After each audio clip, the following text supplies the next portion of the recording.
மாசி மாத பிரம்மோற்சவத்திலே 4ஆம் திருநாளன்று வானமாமலை மடத்திற்கு எழுந்தருள்கின்றார் நாதநாதன்.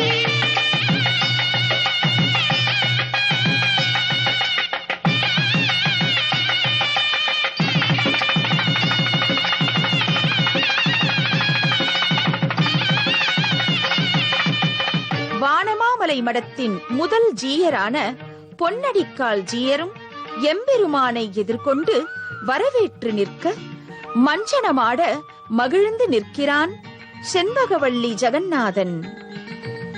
மண்ணுக்கு பெருமை சேர்க்கும் நந்திபுர விண்ணகரத்தில் விண்ணோர் குறை தீர்த்த வேந்தனை விழிகொண்டு தரிசித்து மங்கை வேந்தன் மொழி கொண்டு பாடி நிற்போம். ஜெகத் ரட்சகனாயிருந்தால் அவன் ஜெகந்நாதனாகவும் அமைந்திருக்க வேண்டும். நாதன் என்றால் தலைவன் என்று பொருள். அனைவருடைய ஒரு செயல்பாடுகளையும் தானே நிர்வகித்துக் கொண்டிருக்கக்கூடிய ஒரு ஆச்சரியமான சன்னிவேசம். இப்படி ஜெகந்நாதன் என்கிற திருநாமத்தோடே பகவான் பல திவ்ய கஷேத்திரங்களிலே தான் எழுந்தருளியிருக்கிறான். நாதன் உரைகின்ற நகர் நந்திபுர விண்ணகர நண்ணுமனமே. நந்திபுர விண்ணகரம் என்னும் சோழ நாட்டு திவ்ய கஷேத்திரம். அந்த திவ்ய கஷேத்திரத்திலே அதற்கு நாதன் கோயில் என்கிற திருநாமம் அமைந்திருக்கிறது. அங்கிருக்கிற எம்பெருமானோ ஜெகந்நாதனாக அமைந்திருக்கிறான்.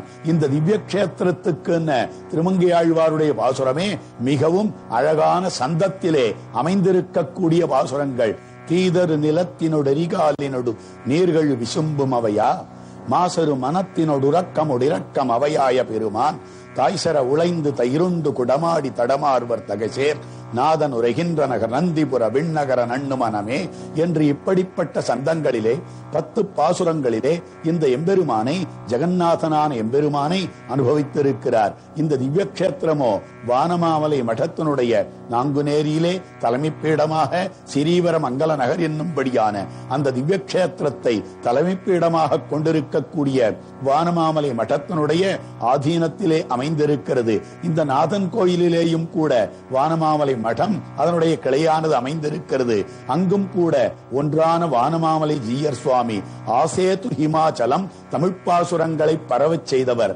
4000 திவ்ய பிரபந்தத்தையும் ராமானுஜ சம்பிரதாயத்தையும் ஆசேது ஹிமாச்சலம் என்றால் இமயம் முதல் குமரி வரை தானே அக்காலத்திலே யாத்திரை செய்து பல வடநாட்டவர்களும் கூட தமிழ்ப்பாசுரங்களை ஓதும்படியாக பண்ணுவதற்கு அடிகோலினவர் உத்தமரான வானமாமலை ஜீயர் சுவாமி. ஆழ்வார்களுக்குள்ளே திருமங்கையாழ்வார் இவ்வண்ணம் நடந்தார். ஆச்சாரியர்களுக்குள்ளே வானமாமலை ஜீயர் சுவாமி நடந்தருளி இருக்கிறார். அந்த சுவாமியினுடைய ஒன்னான ஜீயர் சுவாமியினுடைய திருமேனி பிரதிஷ்டையும் அந்த மடத்திலே அமைந்திருக்கிறது. பெருமான் தன்னுடைய திருநாளான உற்சவத்திலே ஓர் உற்சவத்திற்கு அந்த மடத்துக்கு எழுந்தருளுகிறான் நாதனான எம்பெருமான், ஜெகந்நாதனான எம்பெருமான்.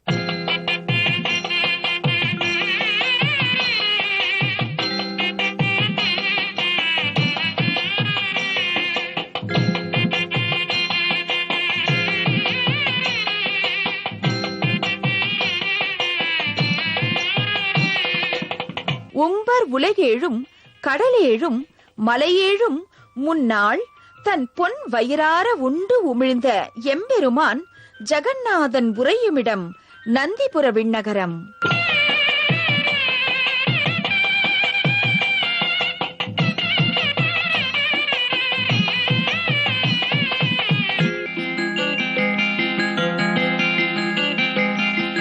தன் சாபம் தீர நந்தி பணி செய்த நகர்.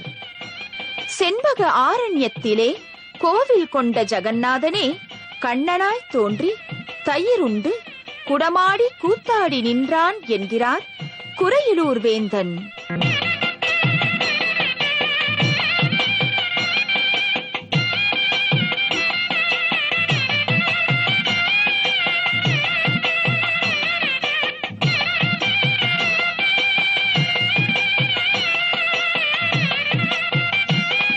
செண்பகவல்லியை மணம் புரிந்த ஜெகந்நாதனே தம்பியோடும் தாமுமாய் தன் காதல் துணைவியோடு கானகம் உலாவிய காகுத்தனாய் காட்சி தருகிறான் என்கிறார் கலியன்.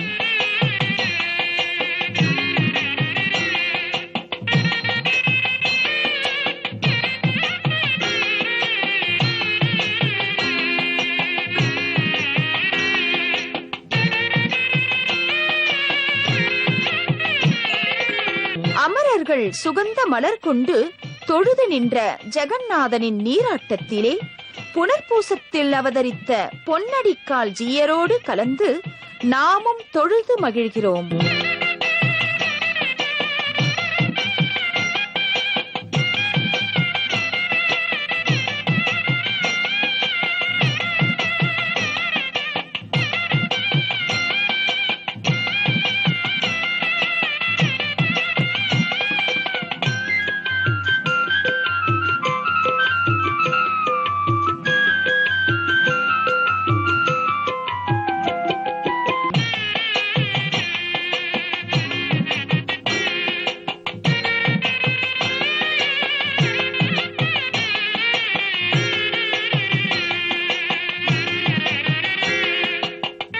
மண்ணில் இதுபோல் நகரில்லை என இம்மண்ணின் பெருமை பாடிய மங்கை வேந்தனின் சொல் கொண்டு வாளும் வில்லும் வளையாழி கதை சங்கம் ஏந்திய ஜெகந்நாதனை கலியன் ஒலிமாலை கொண்டு வணங்கும் அடியவர்களின் கொடுவினைகள் முற்றிலும் அழியும் என்பதே ஆழ்வார் வாக்கு.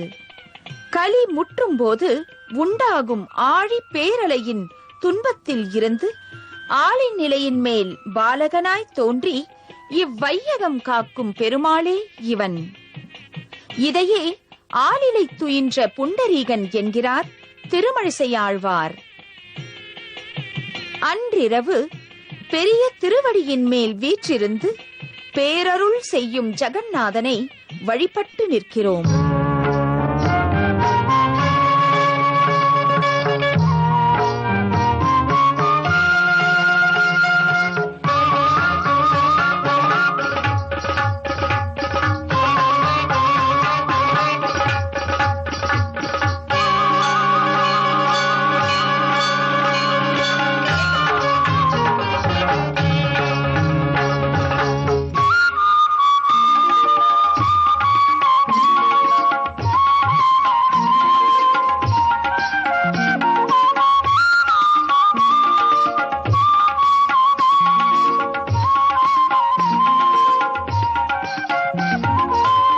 இவனே ஜகத் ரட்சகன் ஜெகந்நாதன்.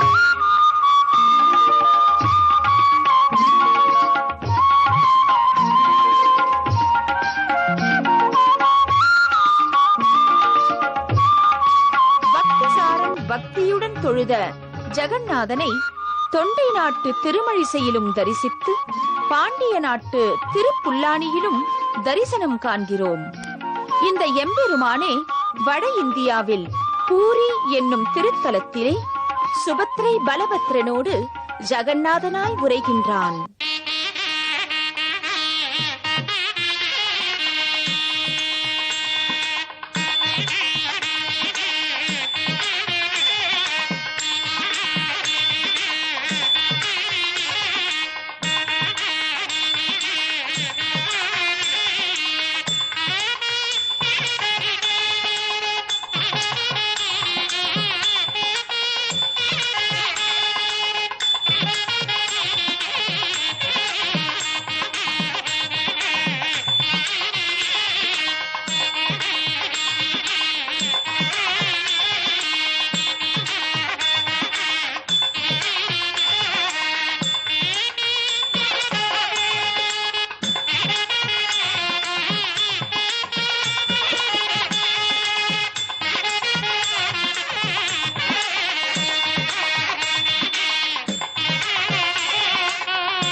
புரி ஜெகநாதம் என்று சொல்லும்படியான அந்த பூரி ஜெகநாதம் என்கிறார்களே, அங்கிருக்கக்கூடிய எம்பெருமான் தானும் அவன் ஜெகநாதனாக எழுந்தொழுகிறான். ஜகத்துக்கு நாதன் என்றால் எப்படி தெரிகிறது?